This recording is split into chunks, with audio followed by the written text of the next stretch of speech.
How you doing, Andre? Good. How you doing? Andre, first of all, could you give us an update on your health? How you feeling?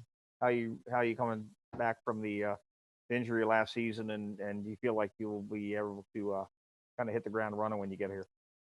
Yeah. So right now I'm a little over 6 months out of surgery.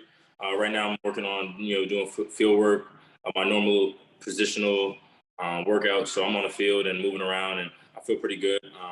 I'm working at about 85% right now, so working through that. Little tweaks in the knee. I would say I've still working through this journey. I can't say I'm there yet, but I'm looking forward to starting training camp out, being 100% clear. Okay, and Andre, can you explain a little bit? Only 24 games for 13 interceptions. Have you always had this kind of a nose for the ball? Yeah, I say for myself, college, um, along with having the right guys around me, be able to make plays. So the ball skills are something that are definitely natural, but the rest of it is the preparation. Thanks, Gary. We'll go to Andy Staples with The Athletic. So, Andre, if you told the kid who went to that IMG camp a few years ago that he was going to be playing in the NFL, what would he have said? He would have said when, where, and how, because definitely was a long road for me. Wasn't clear. It was hard to say exactly how it was going to happen. But I'll say going to IMG is kind of what opened up my eyes to me believing in myself and making that next step to say that I'm dedicated for myself. As a ball hawking type safety, how do you calculate the risk reward in your head when you're on the field of I can go get this, but if I don't get this, there could be a problem? Right. I'll say it starts with just understanding who you're playing. So I'll say the games, I understand that, and then as the game goes along, I get a better feel, and I try to all you gotta do is catch the quarterback slipping on one play to make that big play. So that's usually how I try to calculate it. Thanks, Andy. We'll go to Mario Sacco from Syracuse. Andre, good to talk to you again. Congratulations, man. The first of hopefully 3 Syracuse guys getting drafted here over the next couple of days. What's it mean now that you're picked and hopefully these other guys are going to follow behind you and rock that orange, so to say? Yeah, it means everything. I mean, this is exactly what I've been working for. I'm somebody that had an unfortunate incident this past season and still fortunate enough to get drafted this early. So, I'm blessed in 100 different ways. And on top of that, I have, like I said, the guys that are going to follow within this draft. It's a blessing for all of us. And we're all super close. Hopefully, maybe we end up in the same city or even close to each other.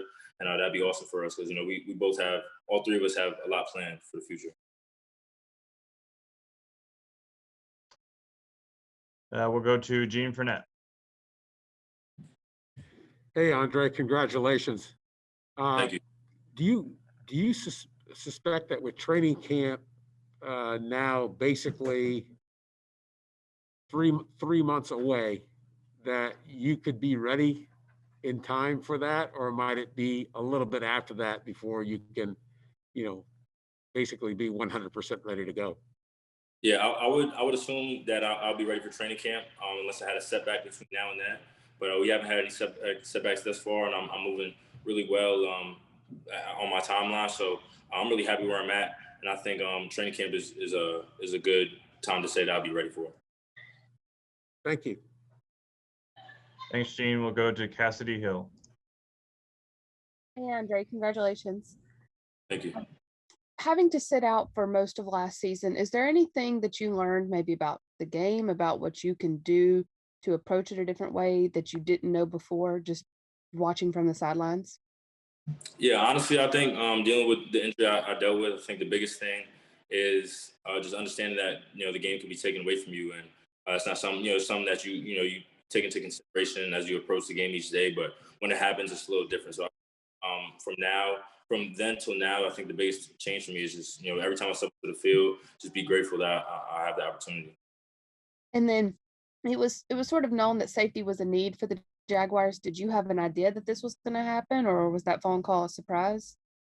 I could say that me and Coach Ash go far back. He's the DB coach, obviously, and he was a coach for Rutgers, and I'm from New York, so we had seen each other at some camps before, and it was a little bit of recruiting. throughout my time as a recruit in high school. So that relationship was there. So I saw that could happen, and I'm very grateful that I did. Thank you. Thanks, Cassidy. We'll wrap up with Mike Curtis from Syracuse. Hey, Andre, congratulations. You went from defending Trevor Lawrence and Travis Etienne in the ACC, and now you're going to be teammates with them. Have you had a chance? Has that set in yet? Have you thought about that? No, that's pretty funny. I mean, it's definitely going to be some cool interactions between us. I understand that we played against each other several times, and I had to study them, and now we're on the same team attacking other guys. So it's a blessing. Obviously they have very bright futures, both extremely talented players, two of the best players I played in college. So I'm glad I have them on my side. And just a quick follow-up. Can you take me inside the moment when you found out you were getting selected by the Jaguars and who you're surrounded by? Yeah, so I have a bunch of friends and family here. I'm in Atlanta, and once I saw the call, it was like, okay, so now it's time. You know what I'm saying? Because for me, at least the draft it's emotional, but at the same time, I'm really ready to get to my city and get to work and start this new journey. Because it's been a long time waiting. Like I said, I opted out, so this is really the moment I've been waiting for, and I'm really ready to improve myself in the NFL. Thank you. Congratulations. Thank you.